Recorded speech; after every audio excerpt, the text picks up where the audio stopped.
La psicología es cara. Cuando alguien aprende una cosita pequeñita de todo lo que es la psicología, que es una cosa inmensa, es como, ya tengo la respuesta para todo. Hay personas que leen un post de Instagram y empiezan a decir apego habitativo, apego ansioso, no sé qué. Vale. Claudia Nicolasa, ¿qué opinas del porno? Es que les voy a caer fatal. Placa a placa y me corro. Por favor, que nadie recorte esto. A los creadores de contenido, la gente que está expuesta, se le pone una responsabilidad social, moral y ética de aguantar a sus normales, tío. ¿Qué opinas de la tendencia actual que hay respecto a la gordofobia? Ay, cabrón.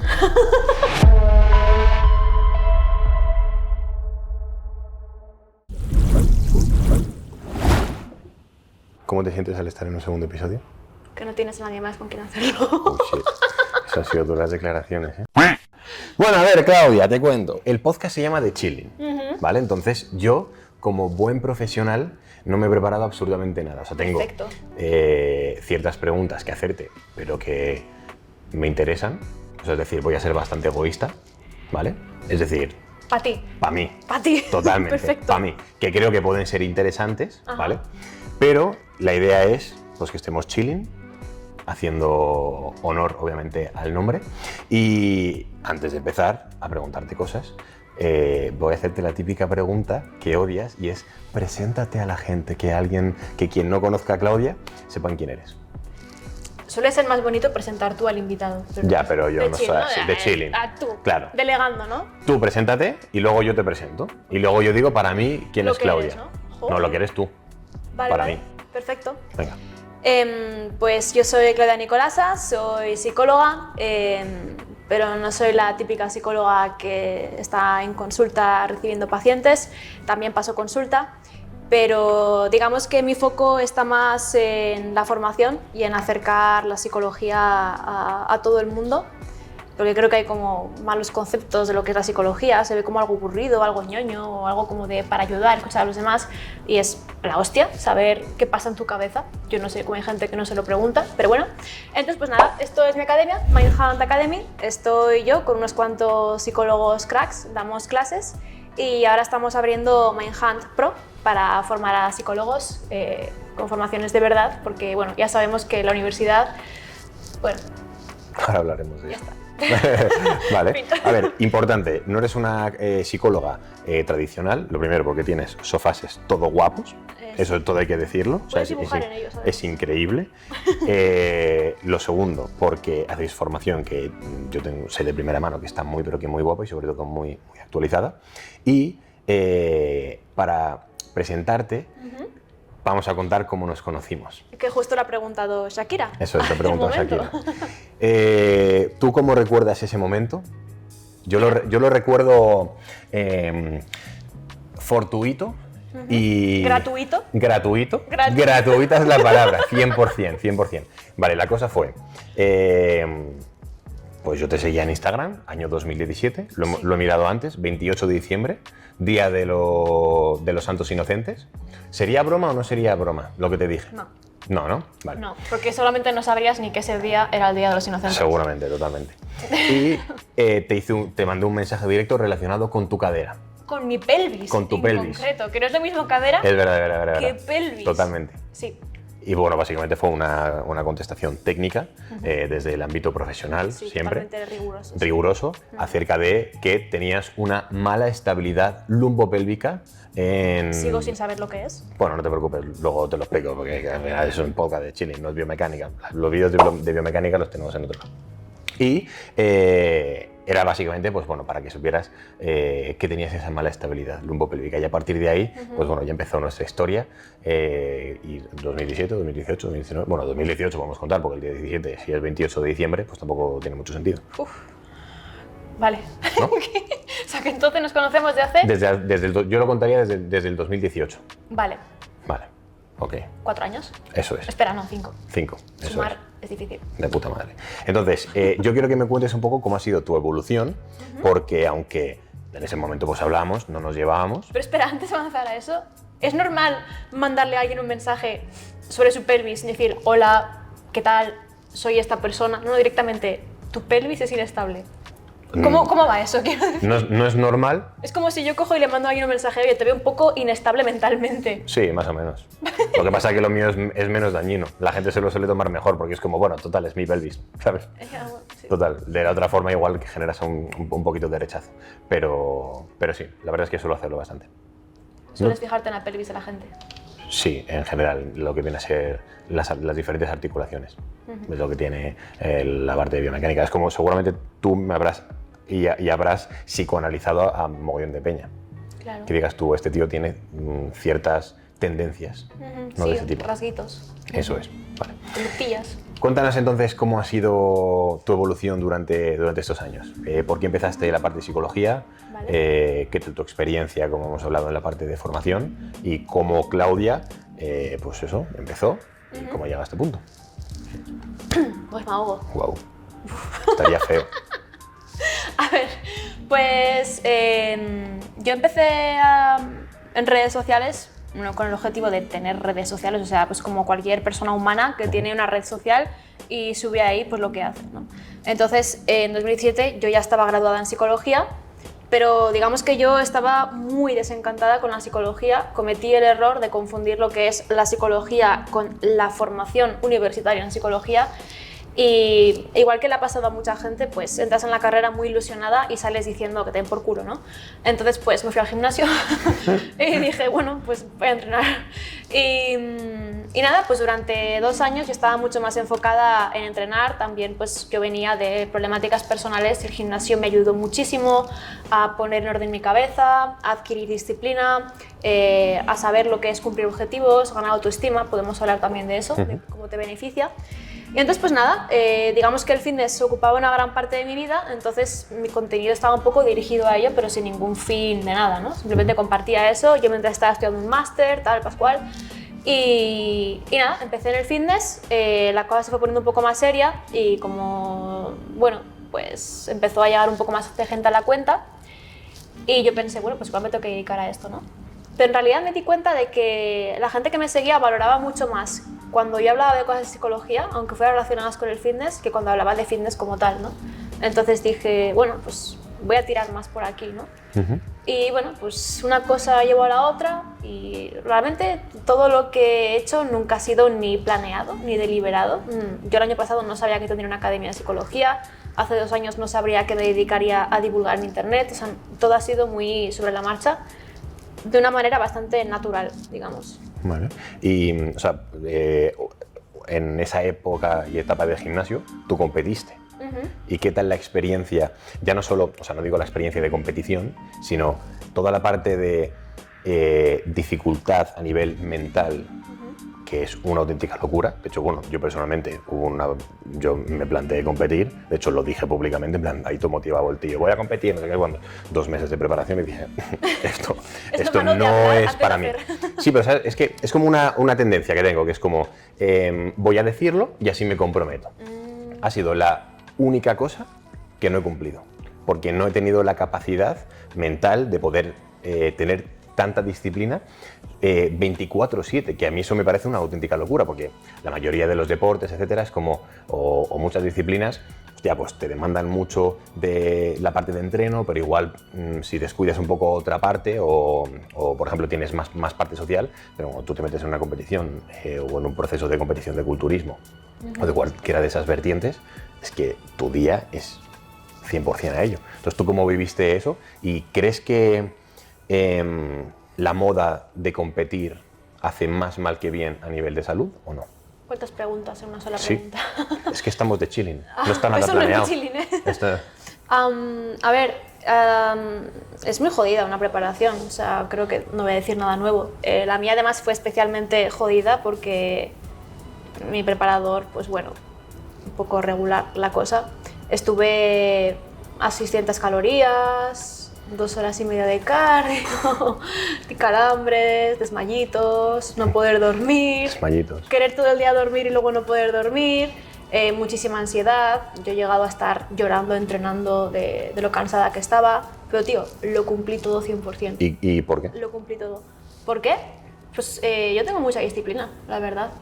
Sí, es verdad que en aquel entonces no tenía las responsabilidades que tengo ahora, sí que estaba estudiando y cumplía con lo que tenía que hacer, pero ahora mismo, evidentemente, eso es incompatible con cualquier otra cosa. A mí lo que más me pesaba de todo era que me dejaba sin energía para nada. Entonces, yo después de competir, mi idea era seguir haciéndolo, ¿no? Pero conforme iban saliendo pues, oportunidades laborales y lo que es mi proyecto, yo decía, es que es incompatible, porque yo tengo que estar al 100% para mi proyecto y para hacerlo bien. No puedo estar arrastrándome por los sitios, porque yo estaba en un punto que simplemente decir hola a alguien en el gimnasio era un suplicio. O sea, al decir, tengo que sonreír, era fatal. Entonces, es verdad que me ha venido muy bien el demostrarme que puedo hacerlo. No lo volvería a hacer, ¿vale? Ni de coña, pero hostia, al saber que has estado medio año haciendo 100% todo perfecto, pasando hambre, no pudiendo dormir y aún así no saltarte nada, todo, me demostró mucho de mí misma. Claro, pero a mí lo que me sorprende es, obviamente tienes una disciplina pero que muy grande, pero eso podría haber terminado muy mal. Porque realmente, vale, o sea, tú lo hacías porque estabas muy alineada, por así decirlo, con tu objetivo y sabías que habías tomado una decisión e ibas a ello. Pero hay formas y formas. Y desmayarte, estar llorando, etcétera, etcétera. Es decir, perder la regla. Claro, o sea, a mí lo que me sorprende es hasta qué punto llegaste y mucha gente puede llegar por ese objetivo que realmente juega en el límite de trastorno. Sí. ¿Tú, por ejemplo, llegaste a tener algún trastorno? A mí me generó muchísima ansiedad con la comida, por supuesto, pero muchísima. Y yo recuerdo como el mes siguiente después de competir, de querer comer todo lo que no haya comido en esos meses. Y bueno, de ahí el famoso rebote, ¿no?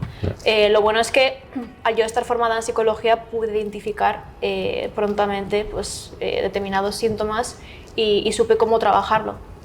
Pero yo he tenido personas que vienen de la competición con problemas serios, y ya no te hablo solamente de trastorno de conducta alimentaria por la restricción, sino que te hablo de problemas del estado del ánimo, por el tema, por ejemplo, de los ciclos hormonales. Te hablo también de trastornos de personalidad, ¿no? Muchas personas, al final, bueno, pues como todo en la vida es un arma de doble filo, ¿no? Y hay muchas personas que se refugian en el fitness como una manera de construir una identidad, un autoconcepto, ¿no? Y digamos que vuelcan todo de su vida en exceso en lo que es el rendimiento en el fitness, ¿no? Es como cuando apuestas todo a un solo número, pues todo se convierte como más visceral e irracional. Y pues personas que pierden a sus seres queridos, por ejemplo, o que pierden incluso pues el trabajo, ¿no? Es lo que te digo, yo lo cumplí, pero si hubiera tenido otras cosas al mismo tiempo muy demandantes, imposible. Imposible. ¿Imposible? O igual no, o igual las hubieras dejado de lado.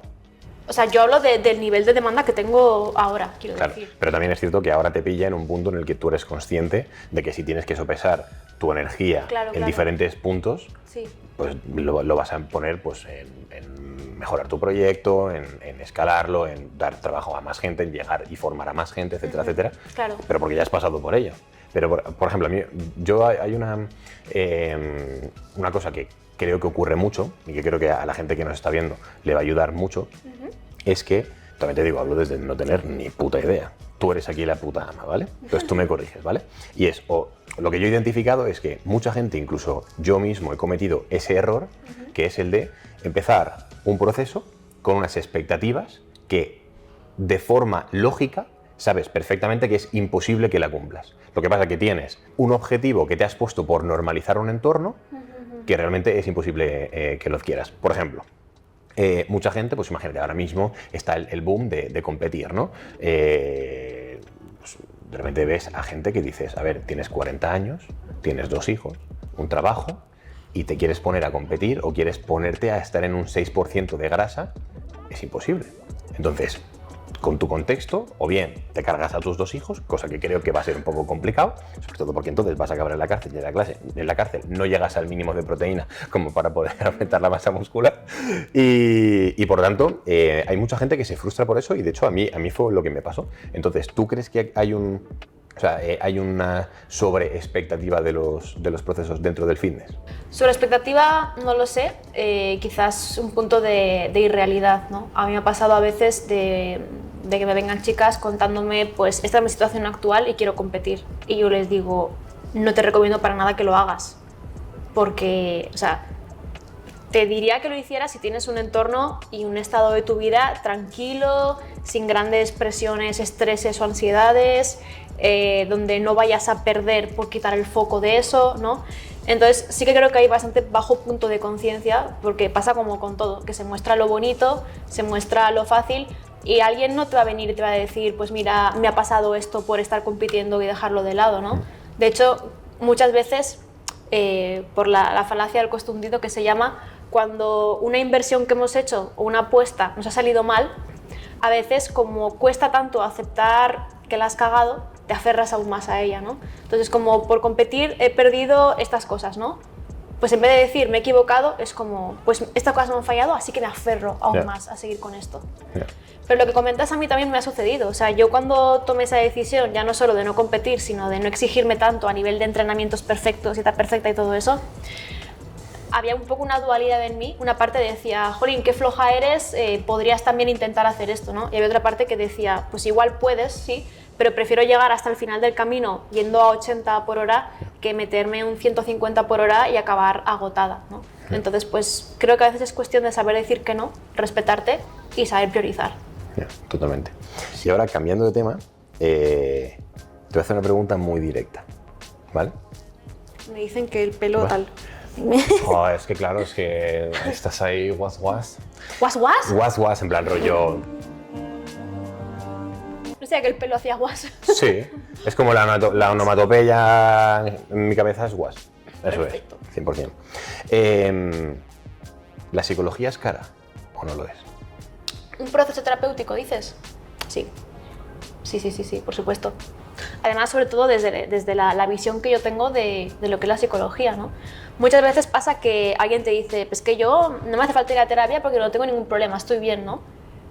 Pero es que, bajo mi visión, no se trata solamente de quitar síntomas y quitar problemas, ¿no? Se trata también de hacer una introspección, hacer un análisis, entenderte por qué te has construido de esta manera y quizás reestructurar cosas que van a hacer que funciones mejor y te van a traer beneficios, ¿no? Y eso al final es un análisis largo. O sea, yo no tengo absolutamente ningún problema, o sea, estoy muy feliz, tengo la cabeza súper tranquila, todo en orden, pero llevo un año con una analista. Se llama así por la vertiente que es. Pero he aprendido una de cosas de mí increíbles y eso me ayuda muchísimo en el día a día. Y sí, es caro, obviamente. Hay un porcentaje de población que no se lo puede permitir. Entonces, ¿tú qué le dirías a esas personas que sienten que necesitan ayuda psicológica pero que no se lo pueden permitir? O sea, como psicóloga, ¿qué herramientas crees que tienen esas personas? Pues mira, mismamente aquí, lo que te he comentado antes, de que vamos a hacer un máster para psicólogos que van a poder ver una terapia en directo para aprender a dar terapia, pues evidentemente va a ser un paciente que sabe que va a ser observado por alumnas.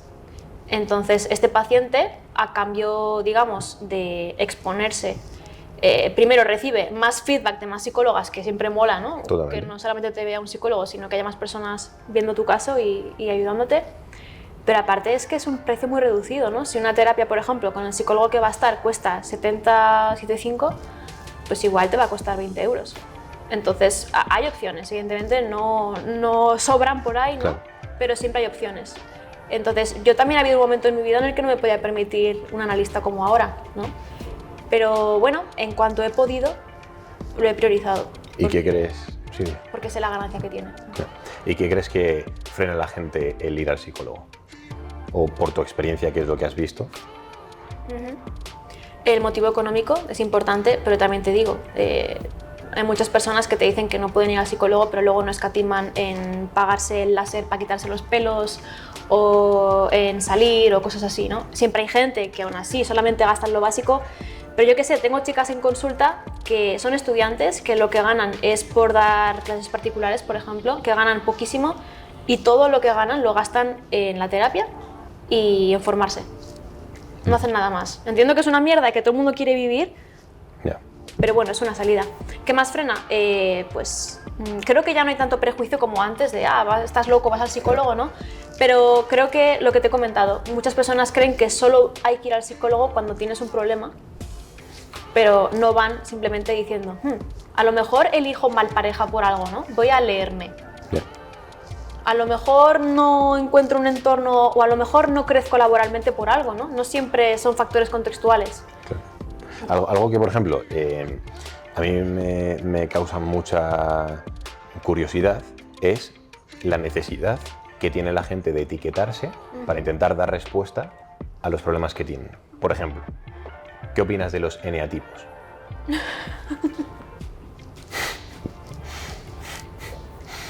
¿Me vas a sacar el eneagrama, en serio? ¿Qué opinas de ello? Esto es como paz y un montón de cosas así, ¿no?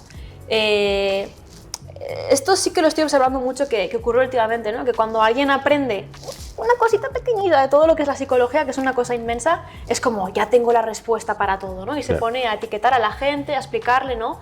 Yo qué sé, alguien se lee, por ejemplo, la teoría freudiana de no sé qué y empieza a decir, sí, eliges a tu pareja porque tu madre y tu padre no sé qué. Y es como... Es como, o sea, la excusa que necesitaban. La excusa o sea, creo que pasa con muchas áreas de conocimiento, que cuanto más sabes, más eres consciente de lo que no sabes, ¿no? Entonces, yo llevo años en esto y para darle a alguien una conclusión de lo que le puede pasar, me espero bastante recopilar información y con prudencia.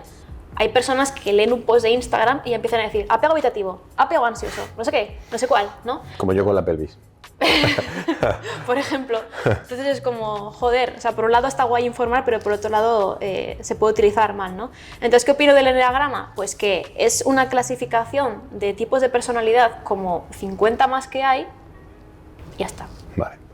A mí lo que yo la experiencia que he tenido por gente cercana, etcétera, es que creo que ese tipo de cosas, más que ayudar, joden a la persona, ¿vale? ¿Por qué? Porque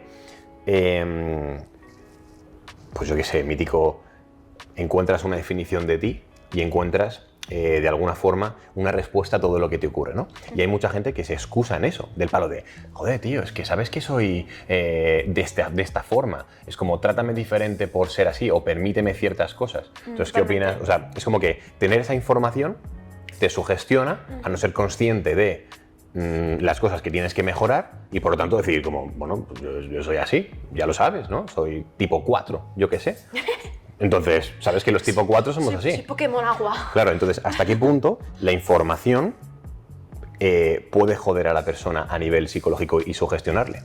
Pues mira, esto es, y seguro que alguien se va a molestar de que yo diga esto, pero al menos en nuestro equipo no somos muy partidarios de decirle a la persona lo que tiene, precisamente por esto. Porque, es decir, si yo voy a trabajar contigo teniendo en cuenta lo que tienes y te voy a dar las pautas y vamos a ir deshaciéndolo, ¿de qué sirve que te diga lo que tienes cuando solamente es un nombre que se le ha dado a un conjunto de rasgos y de conductas, ¿no? Tú eres esos rasgos, esas conductas, como respuesta a algo que te ha sucedido, pero tú no eres esa etiqueta, ¿no? Entonces, un trastorno límite de personalidad, bueno, pues a lo mejor te voy a ayudar a gestionar mejor las relaciones, a gestionar las emociones, pero no te voy a decir tienes trastorno límite de personalidad, porque precisamente ocurre esto.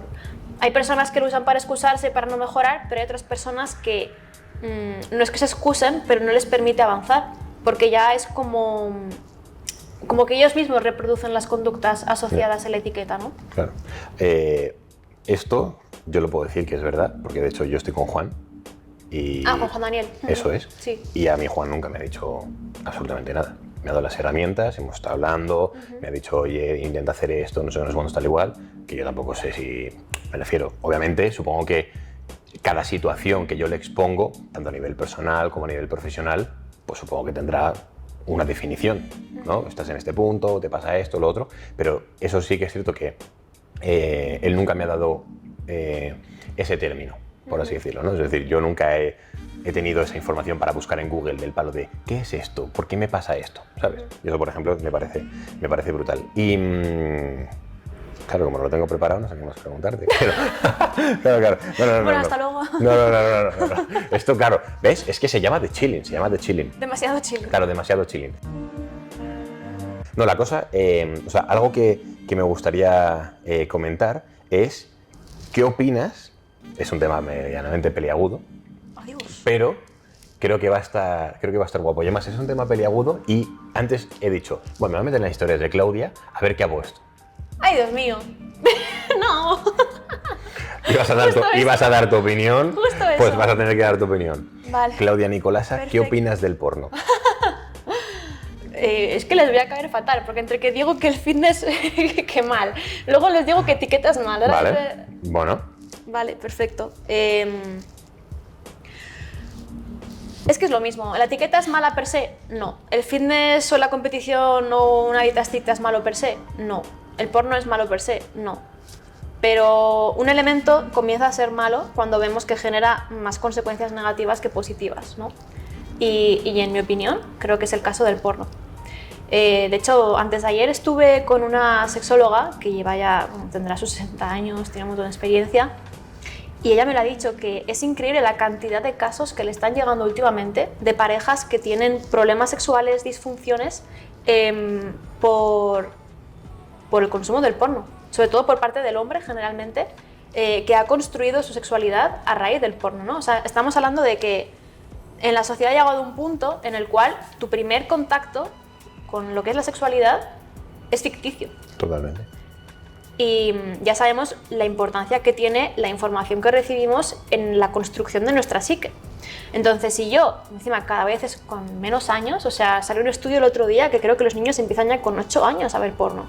Es una locura, es una locura. Entonces, si yo empiezo, siendo tan pequeño, a construir mi relación con el sexo, con el otro, con mi sexualidad, con el cuerpo humano, con el tacto, o sea, la sexualidad es mucho más que sexo, ¿no? Es un poco complejo explicar. Pero si yo construyo todo eso en base a algo que no solamente es ficticio, sino que se aleja mucho de lo que me voy a encontrar después, ¿no? Entonces, eso luego trae muchísimas problemáticas. Y, o sea, hay de alguna forma... a ver, al final el porno, quieras o no, como cualquier otra... Bueno, no te voy a decir droga, porque bueno, no sé si el porno llega a ser una droga. Hay mucha adicción al porno. Por eso mismo, que al final es un estado en el cual, cuando tú te masturbas, pues llegas a un estado que dices, la vida es increíble. Al igual que seguramente pues, cuando te drogas, etcétera, etcétera. Entonces esa cantidad de felicidad momentánea pues, puede llegar a enganchar. Activa el sistema de recompensa dopaminérgico. Eso es. Entonces eso puede llegar a ser peligroso. Puede llegar a ser peligroso en el sentido de adicción y también en el sentido de que es un poco lo que pasa también con las redes sociales, ¿no? Estamos cada vez obteniendo todo de una manera tan instantánea y tan gratuita, digamos, que luego a la hora de la verdad, en la realidad, nos cuesta respetar los tiempos, nuestro cerebro ya no se mete en el tiempo de la realidad, ¿no? Entonces, claro, yo cojo, pongo un vídeo, enseguida veo algo que es súper intenso, súper estimulante, súper, ¿cómo se diría?, excitante, placa a placa y me corro. Por favor, que nadie recorte esto. Vale. Va a ser lo primero, va a ser lo primero que se va a poner en el clip. TikTok, 4 millones de visualizaciones, placa a placa y me corro.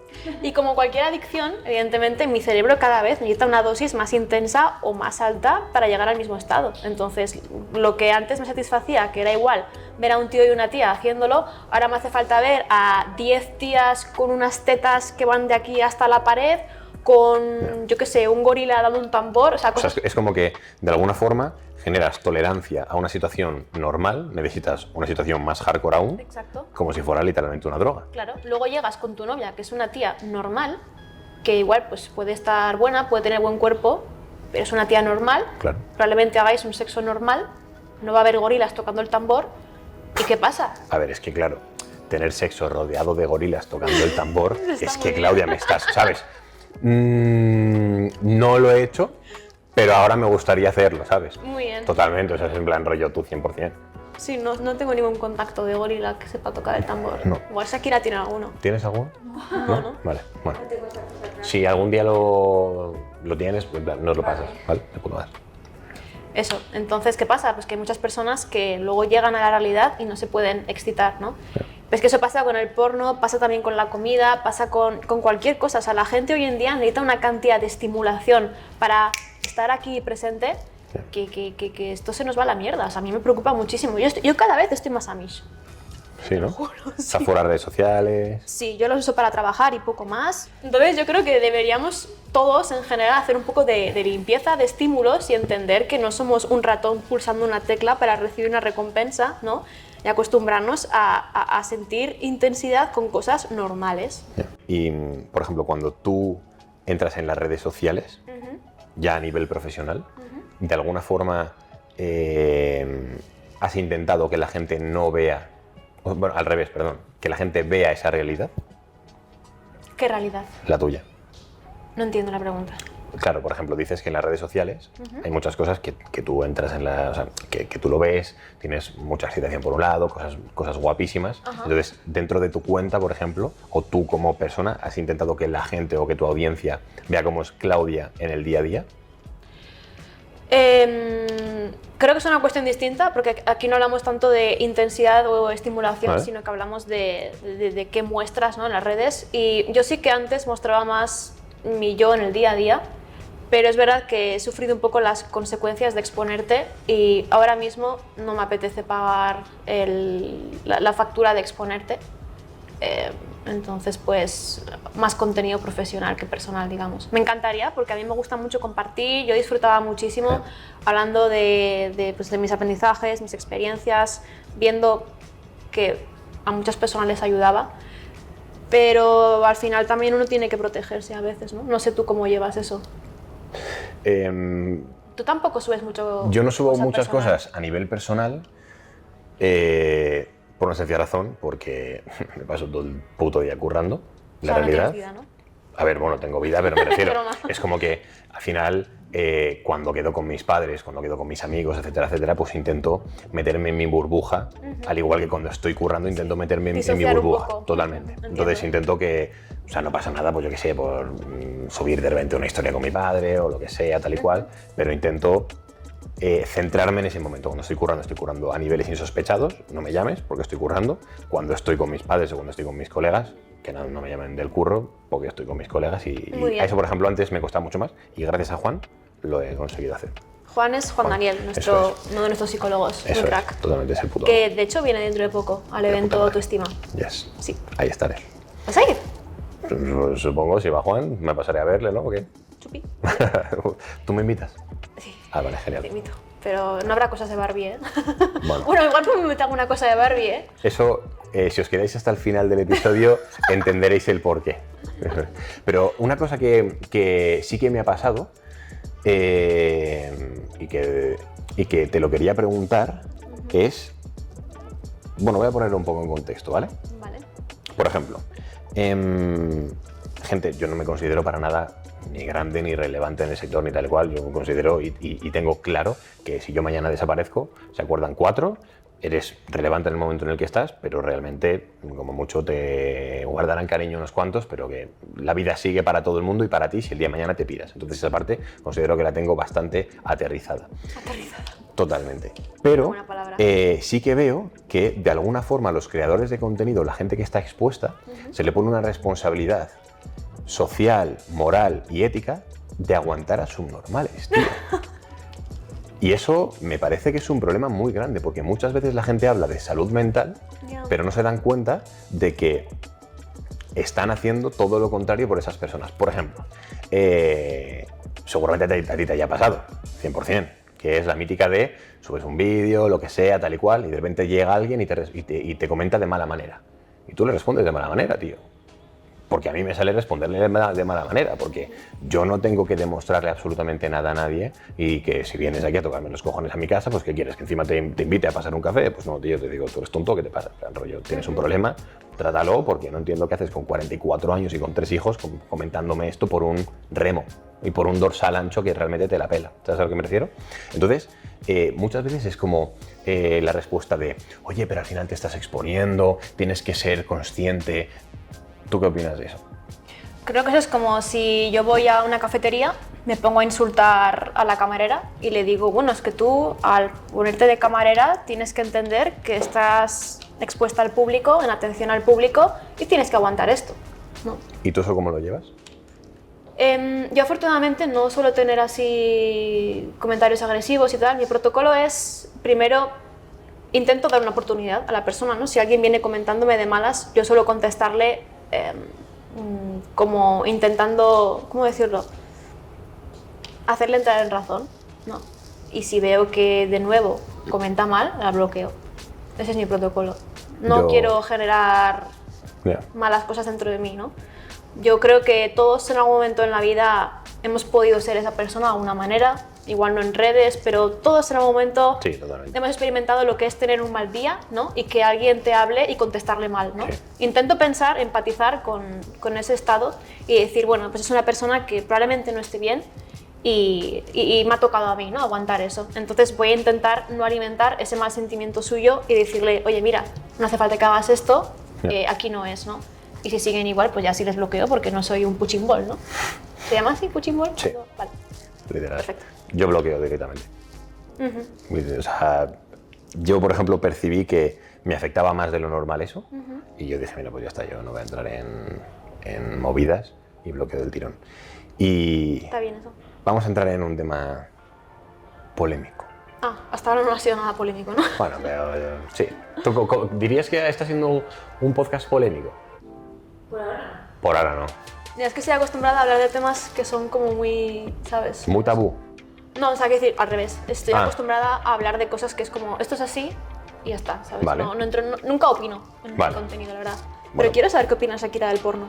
¿Qué opinas del porno? Sí, yo creo que lo que ha dicho ella, que es verdad que hay personas que pueden llegar a tener problemas. Eso. Totalmente. Vamos a ello. Vale, a ver.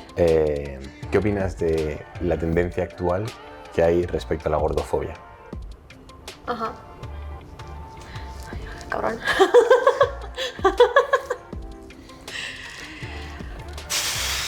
A ver. Entiendo ambos lados, ¿vale? Porque, primero, que una persona tenga sobrepeso u obesidad no solamente porque coma mal o no haga deporte, hay más factores que influyen en todo eso, ¿vale? Yo he tenido el caso de alguna persona que literalmente por circunstancias de la vida que le han ocurrido a nivel familiar, esa persona no tenía la capacidad de hacer deporte ni de comer medianamente bien y bueno, o sea, cuerpo y mente están muy relacionados, ya lo sabemos, ¿no? Entonces, el peso no es solamente fruto de tu fuerza de voluntad o de lo que sea, ¿no? Además, una persona que quiere perder peso es muy delicado que lo haga desde un lugar correcto. Y es verdad que la mayoría de las personas que buscan perder peso lo hacen desde un rechazo a uno mismo, desde un odio hacia uno mismo, desde una ansiedad, desde un castigo. Y es verdad que eso siempre suele terminar al final en autosabotaje. Y yo he visto eso mucho con muchas personas que igual contactan contigo porque quieren perder peso, pero antes de entrar en ese perder peso hay que trabajar la relación con uno mismo, ¿vale? Entonces, eso sí que es aceptarse. O sea, aceptarse no es decir, pues me quedo en este estado para siempre, ¿no? Aceptarse es, primero, voy a trabajar en quererme, en entenderme por qué estoy así, en hacer los pasos poco a poco, ¿vale? Es trabajar como un terreno adecuado. Entonces, entiendo la parte que dices, este tipo de contenido, ¿no? Al que entiendo Vale. que te refieres. Y interrumpiéndote, Sí. ¿tú crees que esa parte de autosabotaje, de que esa persona haga las cosas desde un punto de vista, por así decirlo, como no sano, tiene algo que ver con la influencia del entorno? La influencia del entorno presente. Sí, o sea, por ejemplo, yo qué sé, o sea, yo te lo cuento desde mi punto de vista, ¿no? Vale. O un poco los argumentos que he visto en base a la tendencia que hay a día de hoy, ¿no? Vale. Que es como, a los gordos se les odia, si yo estoy así realmente es por culpa de la sociedad, como que lo que yo he percibido, que obviamente no es el mensaje que todo el mundo da, pero sí la gran mayoría, por lo menos lo que yo he visto, lo que las redes sociales me han enseñado, es un poco el echar balones fuera. Entonces, yo estoy así porque el problema me lo ha puesto la sociedad, yo no soy responsable de esta situación en la que estoy ahora mismo, debería todo el mundo entenderme y no juzgarme por ello. Es un poco lo que yo he percibido. Yo no he detectado, tampoco he visto gran contenido, la verdad, porque es que en general no veo contenido de nada, estoy un poco ausente de la sociedad por salud mental, pero yo no he detectado algún mensaje de decir que la culpa sea del entorno, pero sí que he escuchado mensajes de, por ejemplo, negar que eso sea algo perjudicial para la salud, ¿no? Entonces, pues digo que entiendo ambas partes. Entiendo la parte de ellos de entender que es un conjunto de factores, no solamente algo individual, ¿no? Porque evidentemente, por lo general, una persona que acaba con sobrepeso no lo desea, ¿no? Generalmente es consecuencia de algo, ¿no? Yo, por ejemplo, tuve bastante sobrepeso desde los 7 hasta los 14 años más o menos, y era porque yo tenía muchos problemas familiares, problemas emocionales, etcétera, y me refugiaba en la comida de pequeña. Y yo no deseaba estar así. Y es verdad que cuando tú entras en ese estado y se te señala como tal, se complica mucho más la posibilidad de salir de ello. Es un tema complicado, ¿no? Pero en lo que no estoy de acuerdo quizás con estos mensajes es en separar completamente salud mental y salud general de eso, ¿no? Yo veo la salud mental como algo que engloba todo. De hecho, yo cuando empiezo a trabajar con alguien, yo le pregunto cómo comes, cómo descansas, estás expuesto mucho a pantallas, estás expuesto a luz solar, haces deporte, y yo les obligo a hacer, aunque sea poco a poco, ¿no? Vamos a andar, vamos a comer esto, vamos a quitar lo otro, ¿no? No les pongo a dieta, evidentemente, pero no tiene sentido que yo esté trabajando si la mesa cojea, ¿no? Entonces, para mí sí que es importante eso. Y, bueno, yo creo que es algo... El estado físico de alguien nos habla de cómo está emocionalmente por dentro. No hay que separarlos. Entonces, por resumir, evidentemente, estar así es consecuencia de más factores, pero es algo que hay que trabajar, en mi opinión, pero hay que trabajarlo habiendo trabajado a la vez lo psicológico. Totalmente. A mí una cosa que yo, por ejemplo, siempre intento hacer es, yo entiendo que pues tú, independientemente de tu estado físico, obviamente todo el mundo tiene derecho y debería quererse, valorarse y estar bien con uno mismo independientemente de ello, ¿no? Es que para mí quererse también es cuidarte. Eso es, claro. Entonces, una persona que tiene sobrepeso u obesidad y no relativiza realmente que tiene una enfermedad, porque realmente eso es una enfermedad a nivel metabólico y por lo tanto va a tener ciertas limitaciones en su día a día que una persona que no tiene esa enfermedad no va a tener, me parece que el normalizarlo hasta cierto punto puede llegar a ser incluso hasta contraproducente, porque es como, imagínate, pues yo qué sé, tu hermano tiene sobrepeso o tiene obesidad, ¿vale? Y se quiere mucho. Genial, maravilloso, es decir, está en el punto en el que debería estar a nivel emocional y su relación con su percepción, con su autoconcepto, etcétera, etcétera, pero realmente tiene mucho por mejorar, es decir, está en una situación en la que podría, o sea, está en una situación que es X, pero podría estar en una situación mucho mejor. Entonces, yo personalmente creo que cualquier persona que realmente valore a la persona que tiene enfrente, si esa persona tiene sobrepeso o tiene obesidad, se le debería animar a que mejore su situación, pero ya no solo por la parte de obesidad, o sea, yo lo trato como un tema más, como si dijeras, oye tío, estás de puta madre, pero estás en un curro de mierda cobrando 1.000 euros al mes. ¿Por qué no? Y le animas, ¿no? ¿Por qué no buscas otro, tal y cual, para que mejores, para que, coño, que progreses, etcétera, etcétera? Entonces, ¿por qué no se hace lo mismo con esta parte que considero que es también igual o incluso más importante que otras, que es, oye, te va a venir muy bien el mero hecho de que pierdas peso, de que, sobre todo, incluso a futuro. Es decir, hay mucha gente que piensa que la obesidad o el sobrepeso es algo solo de ahora. Y es como, no, perdona, hay muchos trastornos y muchas enfermedades y patologías que te pueden venir el día de mañana por haberte mantenido en este estado durante mucho tiempo. Es decir, ahora mismo te quieres mucho, tienes sobrepeso, pero la probabilidad de que tengas diabetes cuando tengas 50 años es inimaginable. Entonces, valóralo. Eso es un poco lo que yo como profesional de la salud echo en falta. Y es, entiendo que se normalice, y de hecho, bajo mi punto de vista, también obviamente yo no he estado en ese punto, no he sufrido como seguramente hoy muchas personas pues hayan sufrido, pero yo creo que la mayoría de la población no está criticando constantemente ese tipo de cosas y de hecho incluso de alguna forma, que sé que esto me pueden funar por ello, se puede llegar a normalizar la reacción, te voy a decir exagerada, ante una persona que tenga mucha obesidad, pero por cuestiones de que es algo que no sueles ver. ¿Sabes a lo que me refieres? Por ejemplo, te pongo un ejemplo contrario. Una persona que es muy guapa y muy atractiva, y por cuestiones de que no sueles ver una persona que parece una modelo de Victoria's Secret o un modelo de Tommy Hilfiger, estás en el metro y, yo qué sé, se te va la mirada porque dices, no he visto una persona así de guapa en mi vida. Al igual que si de repente tienes una persona al lado o en el metro que es muy grande porque tiene mucha obesidad, también por cuestiones de que no es algo que suelas ver y es algo que es muy alejado de la normalidad estadística, ¿vale? También se te puede ir la mirada. Sí, es un estímulo que llama la atención. Eso es es. normal que se te vaya la mirada. Totalmente. Y muchas lo veces. puedes controlar también. Eso es. Y muchas veces yo creo que se diferencia o se malinterpreta el hecho de que tú mires a una persona y el hecho de que juzgues a una persona. Creo que son dos cosas completamente diferentes. Wow. Pero bueno, esto también, o sea, lo que tú comentas, ¿no? De yo animaría a la persona si la quiero. También si yo tengo un amigo que no entrena y tiene cero masa muscular, también Totalmente. tener cero masa muscular es completamente insano y también le diría, igual que si tengo una persona que, o sea, que está, o sea, que 80.000 cosas. Que come mal, Pero que se droga.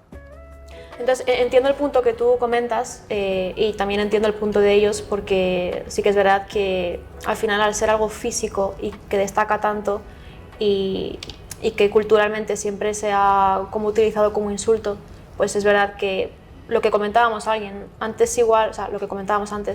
igual a ti te comentan una burrada insultándote, pero si tuvieras sobrepeso probablemente utilizarían eso como herramienta para insultarte. Entonces es muy complicada la relación que se puede construir entre tú y esa condición que tú tienes. O sea, yo me acuerdo literalmente cuando era pequeña y cogí sobrepeso, yo era una niña y yo no evaluaba ni mi estado físico ni nada. Pero en el colegio me empezaron a llamar gorda. Entonces yo empecé a pensar, ¿estoy gorda? Y simplemente el hecho de que me pusieran esa etiqueta a mí me hizo entrar mucho más en ansiedad, empecé a comer aún más, empecé a odiarme, empecé a castigarme. En casa me puse unas dietas muy estrictas y muy restrictivas y eso hacía que yo escondiera comida siendo muy pequeña. Entonces, esto es lo que pasa mucho con la gente con sobrepeso, ¿no? Que al final hacen del sobrepeso todo su mundo, la gente solamente les ve como tienes sobrepeso, no eres nada más y no hay un buen acompañamiento en cómo tienen que gestionar eso, ¿no? Entonces caen en dietas restrictivas y caen en locuras horribles. Entonces, pues creo que esto es como pasa con cualquier cosa, ¿no? Hay un problema y a veces la reacción para solventar el problema quizás se va un poco de extremo, ¿no? Claro, igual con el tiempo se vaya centralizando un poco, 100%. no sé. O sea, pero Pero que sí, que si estoy tú, de por acuerdo ejemplo, que hay que trabajarlo, estoy de acuerdo eso en es, totalmente. Y también, sobre todo, que, imagínate, pues tú en tu caso, pues era el que cuando eras pequeña, pues se metían con que tenías o estabas un poco más rellenita, ¿no? Pero cuando era pequeño se metían con minapia. Entonces era como, claro, yo ahora tengo la cabeza un poco más, un poco más normal. Un poco, ¿no? Claro, pero yo nací con esta nariz y mi cabeza era así, ¿sabes? ¿Sí, no? Entonces, claro, era como, estaba completamente. Entonces, también creo que al final la gente es muy cabrona y los chavales y los niños son unos cabrones increíbles y siempre que vean algo que dista de lo normal, van a utilizar eso para tocarte los Sí, en huevos. mi clase veo un chico que era muy alto y muy delgado y le llamaban palillo, Claro, espárrago y totalmente. todo eso. Eso es. Es complicado, pero bueno, mi visión como psicóloga es que yo creo que la salud mental tiene que sustentarse en salud física, en hábitos, también en tener relaciones personales sanas. Entonces yo no contemplo el pretender tener muy buena salud mental descuidando áreas que son más básicas. Entonces esa es mi visión y así es como lo trabajo yo, la verdad. ¿Y cuál ha sido tu experiencia de universidad y por qué montas todo esto? Pues mira, yo desde muy pequeña tenía claro que quería hacer psicología y yo nunca fui buena estudiante en el colegio porque me aburría muchísimo. Yo me acuerdo de entrar en clase, mirar por la ventana y sonaba el timbre y, o sea, ni me enteraba de nada. O sea, yo en primaria suspendía porque no me enteraba de nada. En primaria, ¿eh? En primaria. Hay que esforzarse mucho para suspender en primaria. Es que, o sea, yo, mira, me da un poco vergüenza admitir esto, pero yo lo típico básico de primaria, de yo qué sé, los ríos, provincias... Estás fuerísima. No sé nada de eso. O sea, me sé cosas mucho más, digamos... Vale. Pero todo lo que es primaria, o sea, no me enteraba de nada. Me decían que estaba en Clodilandia los profesores. Vale. La típica que igual, mamá, bueno, no, ni eso. Llegar a clase y, Claudia, ¿no has traído el disfraz? Y yo, ¿qué disfraz? ¿Sabes? No me enteraba de nada, estaba Vale. out, súper empanada. Yo era el de la cartulina. Yo nunca llevaba la cartulina. Ponías la nariz, ¿no? Sí, yo era como... Pongan aquí las fotos. Sí, era como, bueno, ya estaría. Joder. Y nada, cuando avanzaba en la ESO, fue muy curioso porque mi idea era dejar el colegio. Yo no quería estudiar, no quería hacer nada de eso. No entendía por qué tenía que estar todos los días sentada en una silla escuchando algo que no me interesaba y que no me servía de nada, ¿no? Siempre he sido un poco rebelde yo con todo, conspiracionista. Y entonces yo no quería estudiar. Y me acuerdo que mi madre un día me cogió y me llevó de tour de tiendas y me iba haciendo hablar con todas las empleadas, con todas las dependientas.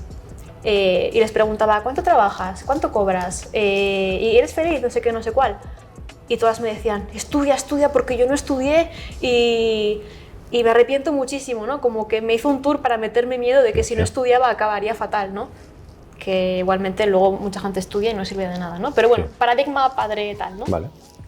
Entonces dije, bueno, pues tendré que estudiar. Empiezo a sacar 10. Wow. Sí. Tremendo plot twist. Sí, la verdad es que mi madre fue muy estratégico eso. Y nada, entonces pues yo estudiaba, sacaba 10, pero no me interesaba nada. Y decía, bueno, esto es un trámite para ya por fin, cuando esté en la universidad, estudiar algo que me gusta de verdad, que me interesa y que no sea simplemente memorizar y escupir, ¿no? Llego a la universidad y más de lo mismo. Había cosas interesantes, algunas sí, pero la mayoría era un tío leyendo unas diapositivas de cosas que es paja y relleno, ¿no? Entonces, pues, el primer año muy motivada y ya los demás faltaba clase. Seguía sacando matrículas, eso es lo peor, que estudiaba todo el día antes y sacaba matrículas. Pero bueno, yo salí de la carrera como muy desconectada de todo, de la psicología y incluso pensé en hacer otra cosa y dedicarme a otra cosa. Y bueno, por cosas de la vida volví a interesarme de nuevo por la psicología, pero por mi cuenta. Empecé a apuntarme a formaciones propias, no oficiales, a leer artículos y me volví a enamorar. Y dije, tío, hay un mundo. Hay un mundo y se puede explicar y se puede transmitir de una manera mucho más bonita y divertida que esta puta mierda. Entonces dije, bueno, pues hagámoslo. Y aquí nació. Sí, aquí estamos. ¿Y cuando saquéis el máster y todo esto? Pues la idea es que esté ya hecho para el 24. 24 de junio. 24, año 2024. Ah, vale. Sí, Yo diciendo, ¿what? No, o sea, el máster. Hay formaciones que ya estamos impartiendo, de diagnóstico, de intervención, tal, pero lo que es el máster paquetizado, en el 24. Y también añadiremos pues, enseñar a la gente a vivir de lo suyo. Claro. Que los psicólogos, la mayoría, es una figura que debe ser autónoma y no te enseñan a cómo conseguir pacientes, cómo hacer las cuentas, marca personal y todo eso. A nosotros, por ejemplo, con el máster nos ha pasado lo mismo. De hecho, metimos toda la parte de marketing y de hecho también te quería preguntar, hablando de esto, bueno, hemos metido la parte de marketing, a la gente le ha encantado, ha ido todo de puta madre y el máster se ha petado. Entonces, ¿tú has recibido alguna crítica? Porque no eres la típica psicóloga. Sí, claro. ¿Y qué ha pasado con eso? O sea, ¿cómo ha sido? ¿Qué? Hay un tema y es que, claro, choca que alguien que trabaja con la salud mental venda cosas, ¿no? Como que parece que te quieres aprovechar o cosas así, ¿no? Y hay gente que lo lleva mal. E incluso hay gente que cree que es gratis y que se extraña cuando no es gratis. ¿Oh? Sí. Vaya. Entonces, es como, pues, bueno, esto nos lo han donado, ¿sabes? Sí, claro, el gobierno me da todo esto, ¿no? Entonces, sí que es verdad que yo tengo que ser más cautelosa con todo, tengo que ir con más cuidado porque sé que es un tema un poco más sensible. Yo no vendo autoayuda ni vendo a la gente para curarse, yo vendo que la gente que tiene curiosidad por cómo va su cabeza pues la puede aprender. Pero sí que es verdad que he recibido críticas de vaya psicóloga que eres, que... Por vender. Sí, como porque la gente asocia vender a engañar, pero yo no podría vender algo de lo que no estoy 100% orgullosa. O sea, yo soy una persona que tiene mucho sentido de la culpabilidad, digamos, en cuanto cree que ha hecho una cosa mínima mal, entonces yo no vendería algo de lo que no estoy 100% orgullosa y de hecho es una academia que está mucho más barata de lo que realmente vale. Entonces, pues en ese sentido tengo la conciencia limpia, pero sí que he recibido comentarios de como que a la gente le choca, ¿no? Como que tú deberías simplemente pues... ¿Y las personas que te han criticado eran psicólogos? ¿La mayoría o no? No. ¿No? No. Es que eso, por ejemplo, al menos de cara no. En el entrenamiento, normalmente quien te suele criticar es autoentrenador. O sea, no te viene alguien que va al gimnasio y que es panadero y te dice, tío, fíjate, has sacado un máster que no es oficial y tal y cual. No, te viene el típico que es entrenador o otro que tiene otra formación y te dice, ya. Bueno, quizás no empieza a pasar ahora al dar formaciones a psicólogos. Ya.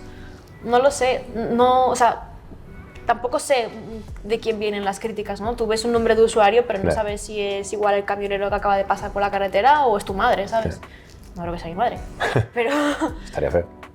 Pero no sé, sí que es verdad que es más delicado ahí y que hay gente que malinterpreta eso, ¿no?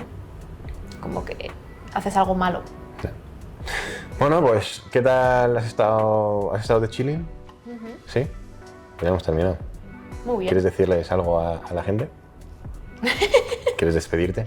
Bueno, podemos hacer la pregunta de cuál es el nivel de respeto que tienes ahora y cuál es el nivel de respeto después de ver lo de Barbie. Vale, de puta madre. Eso es, Perfecto. vale, tenéis que hacer una cosa, eso es. Escribe Vale. en comentarios el nivel Eso de es. respeto y después escribe otro comentario después de ver lo Eso de es. Barbie. La cosa es, seguramente muchos de vosotros diréis, hostia, fíjate, tal, Álvaro ha montado un podcast, pues yo qué sé, para tener charlas interesantes, no sé qué. A ver, la realidad es que esto es una excusa Para hacer el subnormal. para hacer el subnormal, como por ejemplo lo que vais a ver A ahora. continuación.